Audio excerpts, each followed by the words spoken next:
teacups, what's brewing? Welcome back to the channel. I'm struggling a little bit with camera placement today. I moved my ring light and it has this camera holder in the middle so I could go and film my budget video, and now I'm just like, nothing is in the right place.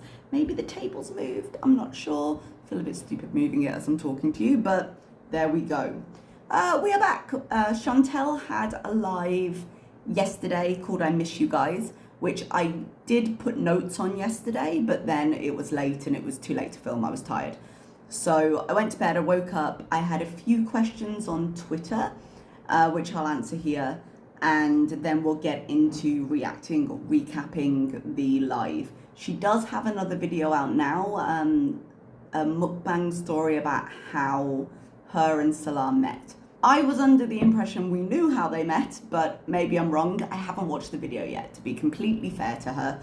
I will watch it after I'm finished with all this, and if it's worth a recap, I'll do it. But for the moment, I haven't heard her version of events this time. So we had some minor cat deflection. I'm going to just talk about the Twitter stuff first.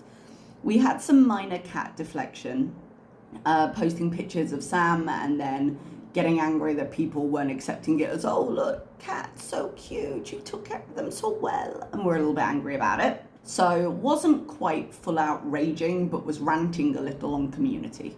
Now, I had posted on Twitter about that and said, oh, she's posting on community but not on video. When did she get to Thailand again? Is she traveling? Because usually she likes to rant online and earn the money for it, which on community posts, you don't do. But she was right around her 30 days. However, there were a few things that I hadn't considered when I said that. Yes, 30 days is the visa exemption program, which Chantal is eligible for as a Canadian. She can go for 30 days without a visa, but Salah is not eligible for. If he's got a Syrian passport, he has to go and apply for a visa. So you can get other visas. The visa exemption 30-day can be extended by 30 days at any local immigration office, so they could have done that. Or they could have applied for a multi-entrance visa, which I believe is longer. It's 60 days and can be extended to 90, if I'm remembering correctly. But either way, they have legal ways and means to be in the country still, so that was my mistake. The 30-day visa exemption program is up, but they definitely could have extended or could have been on a different type of visa to begin with. And in Salah's case, would have to have been on a different type of visa. So it makes sense that they can stay a bit longer. Why they're staying longer doesn't make much sense to me, but we'll get into that. Okay, so I got a message from Moth Tea on Twitter saying the Farms has a theory that she went to Thailand to apply for a Kuwait work residence visa by Murad's business. Work and residence visa are a little bit different, but I get your point of what you're asking. The boil was actually the health exam required. Do you think it's possible? My instincts would say no. If I'm not the Kuwaiti authorities, but my instincts would say no, because to get a work visa, you need other things that Chantal doesn't have. Particularly in this case, she would need a degree, and she doesn't have one. Also, there's been a big drive in many Middle Eastern countries to make sure that citizens, local people, are getting jobs over expats. So you have to justify the reason why you need an expat and why you can't use a local person. And I don't think she would have any notable skill that could be useful to a business. Now, you could argue social media presence. Yes, that can be useful. It's arguable because it's her, but could be useful in terms of, oh, she's a social media specialist. But you would still have trouble getting a visa on that and explaining why you couldn't use somebody already in country. Now, I do think the reason she's staying in Thailand is probably immigration based, and we are going to be talking a little about that when she starts talking about it in her live. But I think a more likely scenario is that they are getting married or have gotten married in Thailand legally and are now trying to process the spousal sponsorship for Chantal. Now, I had some people, this was a while ago, not now, get a little confused and say, well, Salah is not a Kuwaiti citizen, he can't sponsor. He absolutely can. If he's a legal resident, he can sponsor a family member. It doesn't stop him just because he wasn't born Kuwaiti. Now, I've been saying since the beginning of the trip, and before actually, that it would make more sense for them to go abroad, get legally married, and then be able to apply as a legally married couple rather than trying to sort it out in the Middle East. If they're smart, which is a big old if with that couple, that would be what they were doing. And it might also explain the delay in them returning. Now, Chantal does reference 6 weeks a couple of times in her live, and we'll talk about that at the time. But I think we've probably got another couple of weeks of content from Thailand. Okay, so let's move on to the live, shall we? The live was called I Miss You Guys, because she was away for, was it 48 hours even? I did think that she was traveling and that was the delay, but apparently not. She's still next to that blank wall, terrified that someone might call the hotel. She's got chat going because she was live when I started watching it, but I was watching behind. I couldn't really follow the chat because the chat was already over by the time I got to that part.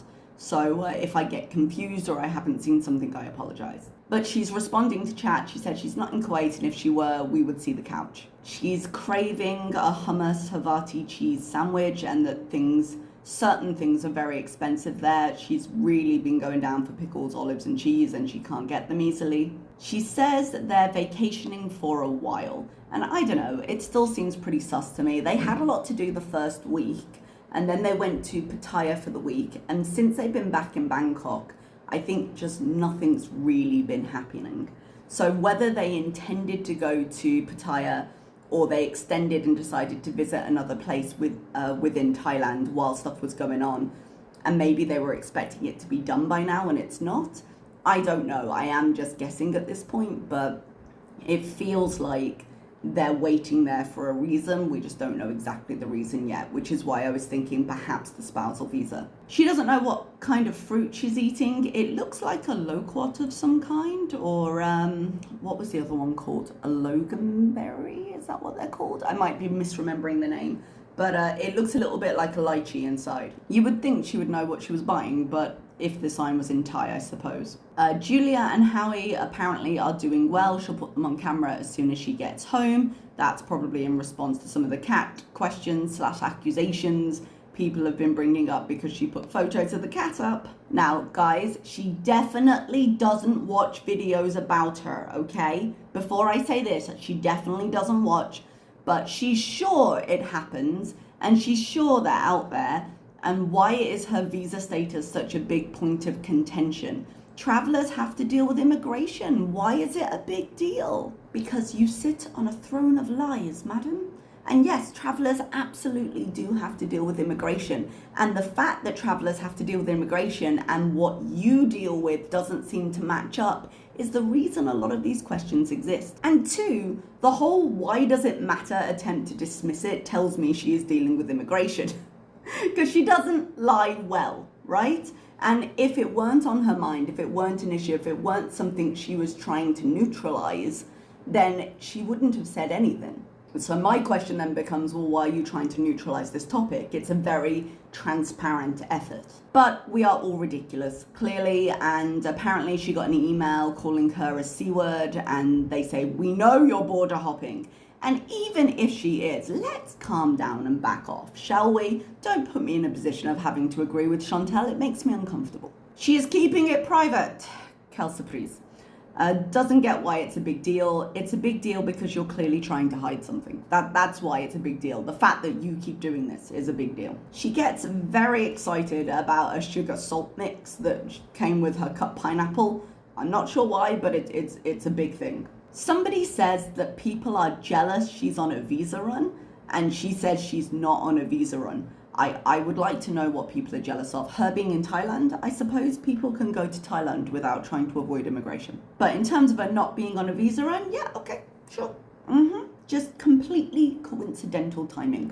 Fine. She has some complaints about TikTok. Why is the NPC character, redundant words are redundant. Why is the NPC trend a thing? Apparently, after all this time, she doesn't understand how algorithms and trends online work, and the idea that don't like, don't watch, which she likes to throw at us a lot of the time, doesn't apply to her. A shocker, I know. She's eating pineapple. She's mowing through fruit through this whole thing. And she's eating pineapple and someone tells her it's good for the skin. She says, good, the snail slime stuff is not doing a good job. She's been on the snail stuff for about 3 days. Like, it takes a while. But I was actually recommended to eat pineapple post-surgery because apparently it has an enzyme in it, begins with a B, can't remember the name, but it has an enzyme in it that's an anti-inflammatory and it can help reduce pain and swelling. So it's recommended in a lot of post-surgery diets. The conversation continues about keeping immigration private and how it's important. And if that's the case, why not just not mention it? If you know you're telling a lie, if you know it's meant to be private, if you don't want it online, why are you bringing it online to discuss how you can't discuss it? What a ridiculous thing to do. But Chantal never learns, so here we are. And it's because the things on her mind have no choice but to come out of her mouth, I guess. She's emphasizing it a lot for something that doesn't matter. And as I say, it's just her trying to neutralize the discussion as ridiculous before it becomes anything uncomfortable for her. Because in terms of actually disproving anything, it's private, but she can't. She says she got her abaya washed, there's no mint sauce on it anymore, and God, that was a disgusting part of her mukbang, just pouring sauce on herself. She starts justifying why she comes live when she's clearly got absolutely nothing to say, and she makes an actually fair point where she tells us, well, I've never had anything to say, why is it a problem now? Which, you know, we're all choosing to be here, so fair play to her. But she frames it as her not being somebody who ignores chat. And which is true, as her chat do have to do most of the heavy lifting for her content. But I feel like there's a happy medium somewhere between no purpose at all and ignoring chat. And I don't think she's found that medium just yet. Says she doesn't care about super chats. Well, that's good because she doesn't get very many of them. Except when she starts crying about her gran later, someone sends her a super chat. So there we are. She doesn't care about super chats and mukbangs aren't that big anymore. She just likes food and talking and needs more than just money to motivate her. I call bullshit on that because of all the pre-recorded sexual mukbangs recently. Like, what's the purpose for them then? She said she didn't confront the lady that was filming her in that live she did. She didn't even see it. Or was it a live or was it a pre-recorded? I can't remember now. She didn't even see her. That apparently there were conspiracy theories that Chantal got into trouble and had to take it down, otherwise she'd go to jail. That seems kind of nuts considering the woman was the one filming her and nobody gives a shit in Thailand if you're filming. She deleted that out of pure embarrassment, plain and simple. It doesn't need to be more than it is. She has no plans for Vlogtober, but she'd like to. I quite like Vlogtober as an idea. She used to do kind of the same things and make the same recipes, but I do sort of wish that she would do Vlogtober content just because it would force her to plan. But she's never made it to the end of October so far, and she usually barely makes it a few days in, so I'm not hopeful, but there we go. Says yummy over some raw lettuce, and that she has a mukbang to upload, which I'm guessing is the one we saw today. She says she has to do more what I eat in a day content, but some of them are BS. If you're overweight and showing healthy food like porridge, salad, stew for dinner, then you're full of crap and you're not going to be fat eating that. Now, there is actually a point here, but she has also done it herself where she's been like, oh, this is what I'm eating now in this moment and only this moment exists. But apparently that doesn't apply to anybody else, so you know. Apparently she had a meltdown with Salah and her mom that there's no easily accessible pickles, cheese or olives here. Oh, what a thing to have a meltdown about. When I get back, I'm going to cook and have a whole month of cheese. Well, I'm sure your intestinal system is going to thank you. Now, this is the point where she keeps referencing a month and a half when she's talking about going without cheese or yogurt and all those things, where she's like, oh, 6 weeks without cheese. We haven't reached 6 weeks yet. We're on 4, I think, because of the 30 days. And I guess they're planning on saying another 2 weeks then. That's what I'm reading from that. She hasn't specifically said it, but she says 6 weeks quite a few times. She asks if her teeth are whiter because she's been using a new toothpaste. Be careful with those toothpastes, especially if they're like charcoal or something. They can really destroy the enamel of your teeth. Her teeth don't appear to be whiter, but it's literally going to have been only a few days. And actually, Thailand would be a really great place if she wants to go and get her teeth done. You can go and get them whitened there. I didn't because I've got a tooth right here that is slightly cracked. It's been that way for years, but it's more dead than alive, and I just haven't gotten around to going and getting it removed and getting a false one put in. But at some point when I do that, I want to have the rest of my teeth whitened to match whatever color that one is. But Thailand is pretty affordable for that stuff, and it's very, very accessible and readily available, so it'd be worth looking at. She is a little bit self-conscious about her teeth, and people do mention them all the time, so it might be an option for her. Somebody in her chat says that they're actually worried about her and her health and kind of how she's living, and she brushes it off with a like, well, thanks for worrying, and then moves immediately on to the next person. Like, come on, dude, at least, yes, you acknowledged it, but could you have cared less? I suppose really there's nothing to say, she's not going to change. Oh, this. Her arteries are fine. She saw a test on how to check them on TikTok, which is clearly the place you go for medical advice, and it's fine. What exactly has she been searching for on TikTok that's been coming up? Takes a moment or two to very brusquely tell us that raging and responding in a non-friendly manner to the BS you put out is not raging, which as a sentence does not make much sense in terms of English. But I think what she's saying is that raging and then responding are different. It seems like a particularly academic difference. You being triggered is you being triggered, but she wants us to know that there is one. She's not worried about the new YouTube rules. I don't think she actually needs to be, but it's always fun to watch her try and twist out of the entire food addiction BED narrative when it becomes inconvenient, because she's been pushing it recently. And actually, did you hear? I think it was Alex's Shook on Twitter. He said that Eugenia Cooney, who I don't follow, has apparently been banned from TikTok. She had a pre-recorded video out up on YouTube, but there's a chance that her intervention team has been in to try and get her some help. I saw those videos of her dancing being passed around, and it was frightening. So I really hope that she's gotten some kind of help. In terms of Foodie, one point she does make, and she goes on about this for a while, she's been thinking about it. One point she does make is that it's really difficult to prove on a case-by-case basis that this is eating versus disorder. Now, you could argue, well, look at her, but in terms of actually coming up with a reason to take the channel away, it's difficult to justify with each person. Now, she goes on about this for a bit, but we have this discussion every time YouTube updates their policy, and it never ends up mattering. They actually updated their eating disorder policy in April of 2023 in a way that seemed much more relevant to her, and I'm just gonna read out what it said. On April 18th, 2023, our eating disorders policy was updated to better protect the YouTube community from sensitive content that may pose a risk to some users. We may now remove imitatable? I'm not sure which word is correct there. It says imitable, but it feels wrong when I say it. Content, age-restrict content, and show a crisis resource panel on videos about eating disorders or self-harm topics. It didn't do anything to her channel. Chantal's being particularly heinous about it though. She says, creators don't owe you anything, and seems to think that the onus of protection should be on the potentially vulnerable audience members. I don't think that's how that works, my dear. Like, you can say that, look, I can't know everybody who watches, and I would recommend anybody who struggles with those things to be seeking help, and hopefully that the people around you would also be keeping an eye on you.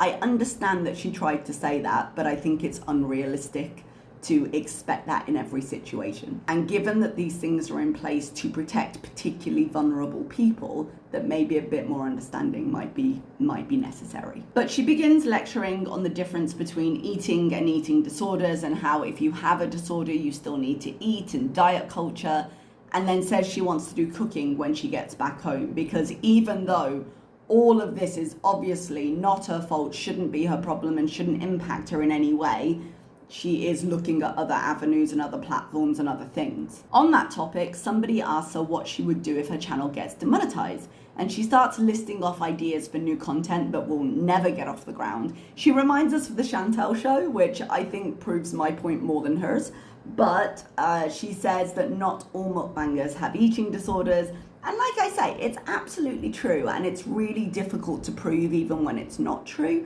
But if I can direct you to the screenshots from an old video of mine from a couple of years ago, the context video, this came from the last time that YouTube had a big update of their policies in a way that we thought might affect Chantal. And Chantal's never been afraid to link eating disorder and mukbang to earn a few more views. Now, she has these deleted from her channel now, which is maybe why she feels so confident about it, because she attempted to clear most of these videos out, but they still exist. Someone says it's going to hamstring the mukbang community. Spoiler alert, it won't, it never does. But Foodie says she wants to branch out onto other platforms anyway, because YouTube isn't consistent in how they enforce their rules, which is absolutely true, they're not. But because Chantal is the eternal victim, they allow bullying content all the time, and they don't follow up when, you know, she wants to bring down the ban hammer and all of those things. Now, the thing is, she has tried other platforms before. If she were going fresh from a more active channel, and I know she puts up a lot of videos, but I mean a higher percentage of her audience being positive engagement, yeah? If she were going from that and then she were trying to build her brand across other channels, I think she would have a chance of it working. She could talk to a social media team. She could pay to have somebody come in and manage other accounts so that she was spreading over these different places. But that's not where she's coming from. She has tried and she has failed at other platforms before.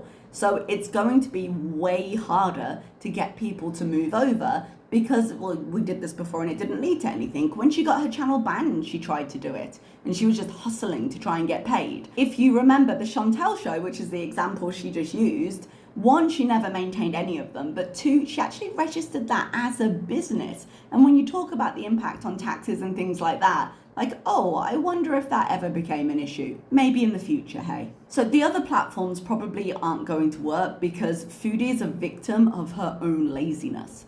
She stumbled into success on YouTube, and trying to replicate it will never really work. Now, while you could argue that YouTube is both the best and the worst thing to ever happen to her, she was incredibly lucky that her channel grew in the way it did, and it's been a long time since her channel has grown in any significant way. Now, the conversation loses its focus slightly and somehow gets onto Islam. I got a bit confused there, and talks about how debt is haram, and she says that she's actually cleaning up her financial act and paying down her debts.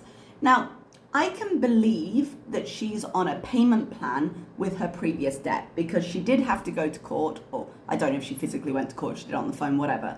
But her bankruptcy hearing did happen, I do believe. And I can believe that they said, okay, well, payment plan, and she's referenced that a few times and the story hasn't changed.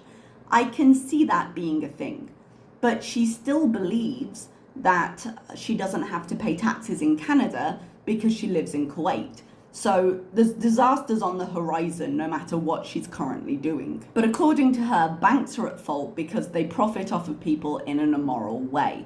And she also, in the same breath as saying this, says, oh, well, don't worry about it. No matter how bad my credit is, there'll always be a bank willing to lend to me. So, you know, she's not against using it when needed. But right now, she doesn't need that, so she can be smug. She's cleaning up her act. Never mind about the future. It doesn't exist until you're there, right?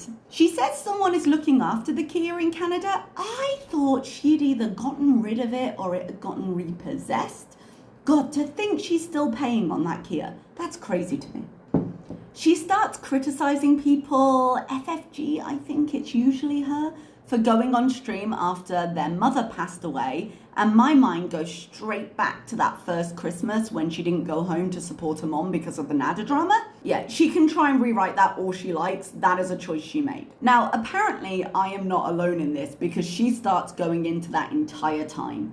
And she says, look, she's not angry, but she'll never forget, because of course, why let something go, the discussions around that time and how harsh the discussions around that time were with her. For good reason, I think. She takes us through her entire grandmother's death again, and I really wish she'd stop making us relive that with her. No one is saying she wasn't there. And actually, I'm not even saying that she didn't care, because she was as close to her grandmother as any member of her family. And in her youth, when she had trouble and the rest of her family didn't want her, she went to her grandmother.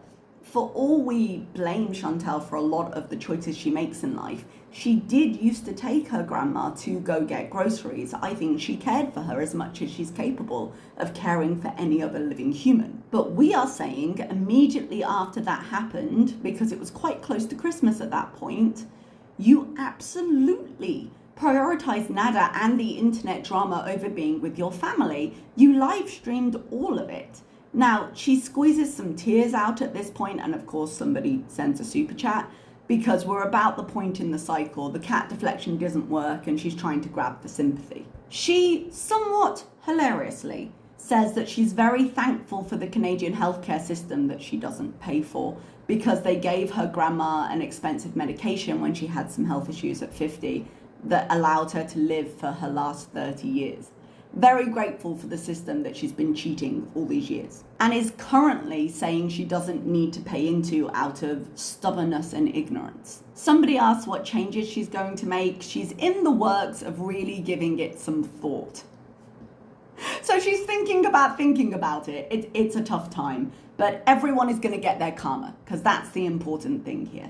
There's some more pointless talk about new content on new platforms that will never happen. She says something she doesn't miss at all about Canada is how people use her, and I'm not entirely sure I agree with that statement. I would say it was far more transactional. Foodie exchanged herself and her money for things, real or not, that she wanted.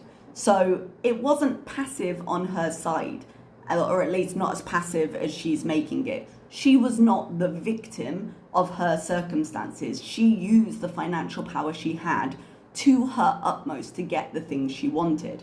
Now, that turned into whatever it turned into with Nada, but she was an active participant. No one dragged her in forcibly. Her phone is at 5% and she leaves.